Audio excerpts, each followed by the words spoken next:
All right, everybody, this is Racetruck Diaries, episode 1 of the NASCAR truck. I've been doing some stuff with it in the past. I just haven't really documented it like this, but we are officially race prepping now. And so I decided I'd go ahead and start the series on it. Gosh, lots of stuff. So I'm pretty sure this hydraulic throwout bearing failed. I'm not 100% sure, but I'm 99% sure.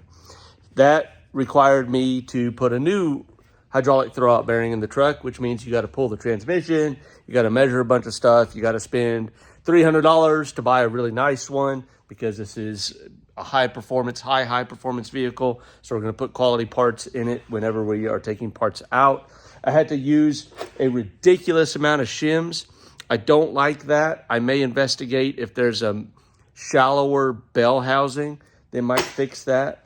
But anyway, trans came out, got everything together, got everything measured and the appropriate spacing for the throwout bearing, and which is between one 100,000th and 2 100,000ths of an inch.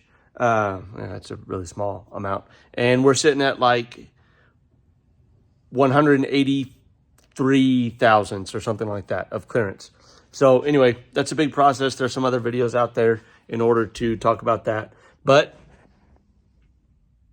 the trans is in. I still have to rebuild the shifter. I got everything cleaned up and all the parts are here. They've all been painted because they were blasted down to raw metal. And now I have to remember how to put all this back together.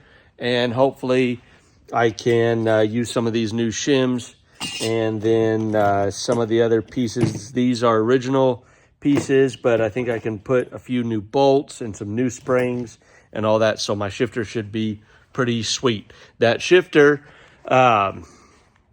is a Hurst, I think it's called a super speedway shifter. And they only made it from like 1980 to 1990. So they made it for 10 years, 30 years ago, almost 40 years ago, depending on what year. So that sucks. Nobody at Hurst knew the part number, which is awesome. Thanks, Holly, for acquiring everybody and not having specialty tech support for those companies you acquired. That's not very helpful.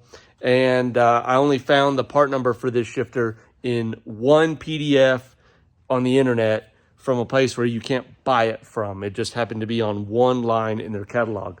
That sucks. But anyway, we're dealing with it. I've got to do some adjustment to the transmission mount because it's janky and I don't like it. And the bolts that hold the transmission in pull through it. I got to fix that. And then get the shifter reassembled, and hopefully I can install it with the transmission in the car. If not, I got to take it all back out, but at least I know what I'm doing now. I will be cutting up the exhaust in the future to put more V-band clamps so I can yank the exhaust out much faster. That will help significantly. That's a plan for the future. Once the transmission is in, I had to get a new drive shaft made because the drive shaft that was on the truck was shortened improperly and had a vibration in it, and it wasn't welded all the way around very well, and I guarantee at 200 miles an hour it would have come apart, and I'm not doing that. So I got a new one made. I got a fuel pump, but I've already shipped it out. It's going to Pyrotech for my fuel cell. I'm getting a new fuel cell for this truck to hold 22 gallons. It'll sit in here, which means I will have two 12-gallon tanks, completely everything you need for sale for the cost of one. 2-for-1 deal. I need to get them out of my shop. I don't want them. Let's move them. So if you need a plastic fuel tank, it's about 12 gallons, universal type thing for whatever, I'll sell it to you. What else? Fire suppression. That has to go in. This way. That has to go in. And then I'm waiting on information on brakes to get the brakes freshened up. I've got a new tune to load. And then hopefully, transmission, drive shaft, new tune, clean up the wiring a little bit, get the truck reassembled before Saturday morning so that we can go to Cars and Coffee, then come back to the shop, put it back on the jack stands, and start doing big race prep. Well, it's about half done. I've already done the bearings in the front.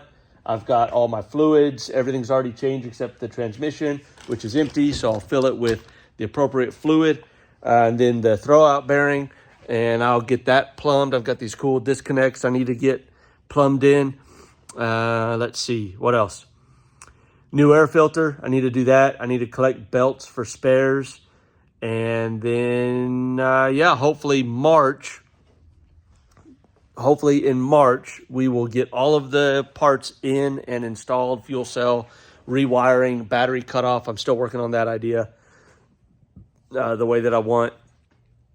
And then I hope we'll be able to take this truck somewhere and go to a track day event or something like that, so where I can really, really drive it and get a good data log for the tuning and all that kind of stuff. So first event, April, it is the Big Bend Open Road Race. That's what we're going to do. I'm going to have to enter in the lower level class because I've never done that event before. So I'll probably be in the class with a 100-mile-an-hour average and a maximum trap speed of 124. But I'm setting the truck up to be able to do all sorts of stuff. Basically, a utility knife, a Leatherman of trucks, a Swiss Army knife of trucks. I'm going to do hill climbs. I'm going to do land speed. I'm going to do track days. I'm going to do endurance racing. I'm going to do open road racing, hill climbs in the dirt, hill climbs in Baja, all that kind of stuff. That's what I want to do with this truck. It won't do any of them particularly well. It's old, and I have to build it to where it will pass tech for all of them. But it's going to be a limited vehicle, especially because I'm a privateer and I'm self-funded on all this. But that's not the point. I'm not competitive. I want to do the things. And so that's what we're going to do. We're going to go and do all of the things that this truck can do on pavement and some in the dirt a little bit, because, what's the point of having cars if you can't drive them in the dirt? So, Racetruck Diaries, NASTruk, episode 1. This is it. We got the transmission in. We got the new throwout bearing in. We're cleaning up the shifter and getting it rebuilt. I'm learning a whole bunch of stuff. The margin of error is much thinner on this than it is on that truck.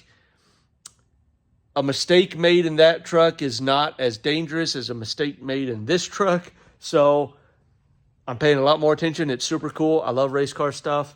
It's fascinating, and there's so much to learn and write down in detail and catalog and all that kind of stuff. It's rad. I like it. Thanks for following along. I'll be doing more of these videos as I get more things done. Hopefully we'll clean all this wiring up, and it's a mess. I don't want to look at it. I'll redo it later, but we're just trying to get the truck to where it'll pass tech and be safe and race the Big Bend Open Road Race in April. I will be doing charity work with that, and what I think I'm going to do on that is it won't be as big of a deal as the desert truck. I think what I want to do is people can donate per my max mile an hour that I trap at that event. So if I trap 124 through one of their timing gates or whatever, then the donation will be donate per mile an hour. So you would be donating, like if you do 10 cents, it'd be, or $1 would be $124. 10 cents would be $12.40 or something like that to donate. So I don't expect we'll raise a huge amount of money, but we're going to raise some money. Always race for charity. That's what we're going to do with this, my whole race program. Every time we take it out, we'll do something where people can be involved and help the Burkhart Center make a little money and keep their programs running. So thanks for following along. Racetruck Diaries, episode 1. NASTruk. Desert Truck's going to get a little stuff soon too. I've got about a year to get it prepped before its next big event. Thanks for following along. We'll see you. Bye.